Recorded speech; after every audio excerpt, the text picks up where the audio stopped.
everybody. Welcome back to a special edition of the No Vacancy podcast. I'm looking forward to speaking to today Mr. Taylor Price. He's the campaign manager. If you see something, say something campaign with the U.S. Department of Homeland Security. I'm having a great time doing a bunch of different interviews now with the Department of Homeland Security. And, two reasons. One, I want to bring this public service to you on a lot of different issues that are affecting hospitality, tourism, and basic humanity. If you didn't check my podcast that I released a couple of weeks ago with Mick McHugh and also of Department of Homeland Security on human trafficking, I highly encourage you to go back and listen to that show. It was really important. I've also spoken to folks at the TSA, and now today I'm looking forward to speaking to somebody about the If You See Something, Say Something campaign. It's so important to us, and being a lifelong New Yorker, I've been familiar with this program for a long time, and I want to learn all about it today. Taylor Price, welcome aboard. How are you today, sir? Great. Thanks, Glenn. Thanks so much for having me. I am super excited to be joining you. This is actually my first personal podcast. Oh my goodness. So really excited to be here. And, it's one of the first podcasts that we're doing for the campaign. So always looking for new platforms and opportunities to spread this really important message. Excellent. Really appreciate you having us on. Thanks, Taylor. What I really love about the podcasting thing is that it really allows us to have a great conversation, very organic conversation. I find it's very natural, and I think you're going to have a lot of fun. I sure do. But since it's your first one, I'm going to take a moment to put on my kid gloves here and treat you with a little bit of tenderness, unlike I do with some of my other guests over here. Nah, I'm not going to do that at all. All right. Well, you take it easy, but I'm ready to do this. All right. So let's do it. So I think the first question I have for you is, when did this officially become a campaign? Because to me, in those early dark days after 9/11, and riding the subways in New York and living in Manhattan and Brooklyn at the time, I really felt like it was just part of my life, and it has always been part of my life. But that seems to be a faulty memory, not reality. When did this start? So, Glenn, the campaign started, was started by New York Metropolitan Transportation Authority. In the early days, I'm sure they started it soon after 9/11. It became a slogan that was very familiar to New Yorkers. Yes. It meant a lot to New Yorkers. As you said, I'm actually from the Northeast and was born in New York City as well, so I know we have that in common. But in 2010, New York Metropolitan Transportation Authority licensed the If You See Something, Say Something trademark slogan to the Department of Homeland Security to allow us to take it on a national stage and work to create partnerships with public and private sector entities in hopes of spreading this really important message of educating the public on terrorism and terrorism-related crime, as most importantly, though, reporting that suspicious activity to state and local law enforcement. Right. That's fascinating. Okay, so it's good to know that I'm not going crazy. At least in this particular instance, I'm definitely going crazy these days. But yeah, for life as a New Yorker, riding the subways, it really has become part of our lives every day. If you see something, say something. And I will say personally, it's really trained me to be, I would think, hopefully a better citizen. When I'm in the airports, I get really annoyed, and I feel like it's my personal responsibility to make sure that people do not leave their luggage unattended. I don't know how, in this day and age, people are still being so silly. Yeah, well, I appreciate you taking your role very seriously in doing this, and I hope everyone takes it as seriously as you do. You're right. I don't understand how people leave their luggage around, but we can't leave that luggage or unattended, packages or just. We need to be aware that people are being more conscious of their actions, and people are more likely to report these days. So everyone should just be cognizant of that. Yeah. So I want to talk about how people can actively participate in this. To me, the biggest thing that prevents people from wanting to participate in a program like this is feeling like they're going to make a mistake, setting themselves up for embarrassment. And for me, I'm not embarrassed. I don't care, but I'm not definitely the average American. If I see that bag that's left alone, I count down to myself 30 seconds, a minute, whatever I think, and then I immediately go and talk to a law enforcement official. But I have a feeling that other people just kind of go about their day and they're afraid, what if I'm wrong? Well, yeah. I mean, I agree with you. There are people who probably don't want to report because they're embarrassed and because they're thinking, what if I'm wrong? But what if they're right? Right. What if they're right? I mean, that's what we should really be focusing on. And I hope that that's the emotion that's elicited. Everyone should feel empowered. They should feel proud. They should feel it's their duty.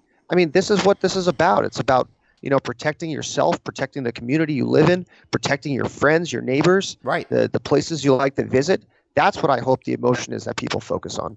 Yeah, I think that's a terrific way to doing it. Okay, so we want people to feel successful in their choices, but I think we need to educate them a little bit on how to make sure that they could feel confident with saying something once they see something. So what would be defined to you as understanding suspicious activity? Because for me, honestly, I've been in this situation numerous times where either I have or I haven't reported because the individuals come back. Most of the time, it just seems to be disconnected travelers who aren't living in the post 9/11 era. They'll leave their bags, they'll go get a cup of coffee, they'll go to the bathroom, and then they'll immediately return. That is in the airport scenario. I think in mass transit, it might be a little bit different, but how can we detect what that suspicious activity is to make us more confident that being right in our decision to go and report what we see?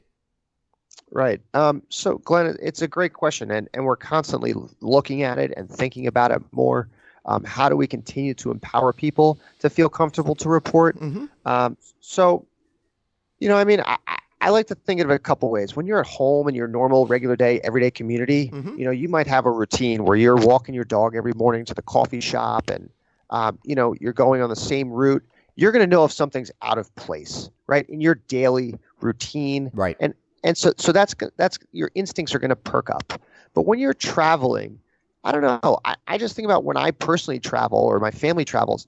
When I go to a new place, I'm constantly looking around. My eyes are always, floating because I want to see this new environment that I'm in. But when you're doing that, you are probably more likely to catch something that just, raises the hair on your arm or the back of your neck, or it just doesn't look right. It doesn't feel right. It doesn't sound right. And it's those. Trust your gut. Yeah. Trust your personal instinct. And, I think everyone always says, trust your gut in anything that's being done. And this is just another example. Sometimes you hear that inner voice or just something. It's a feeling you get. Don't fight it. Report. And frankly, personally, I think we'd all rather have multiple people report the same thing and have multiple suspicious activity reports come in, rather than everyone thinking their neighbor or the person next to them is going to report it and they don't. And that's a feeling we want to discourage. So say something when you see something. Yeah, because I see that all the time. People relying on other folks to do the job. I bet you law enforcement officials would rather receive a dozen phone calls or reports on a particular bag that's lying around, for example, than none.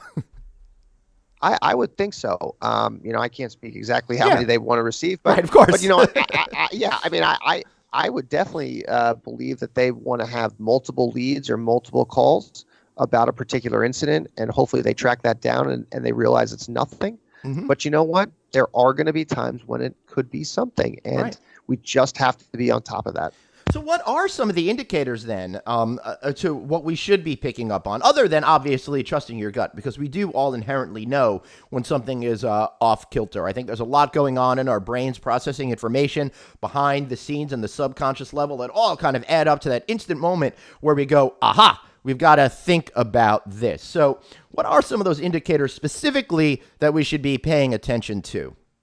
Yeah, another great question. And we think about a lot of different indicators that might be signs of terrorism-related crime or actions.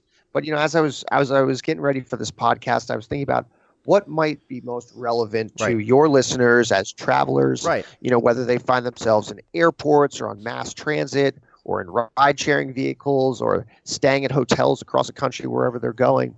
And so a couple of ones that I just, thought came to mind right away, whether it's, photography or surveillance, taking pictures and videos of personnel, facilities, security features. Maybe it's, an attempted intrusion, entering a restricted area in an airport. Maybe it's, eliciting information, where someone might be questioning, a worker or facility security guard or a conductor about their operations or their security procedures.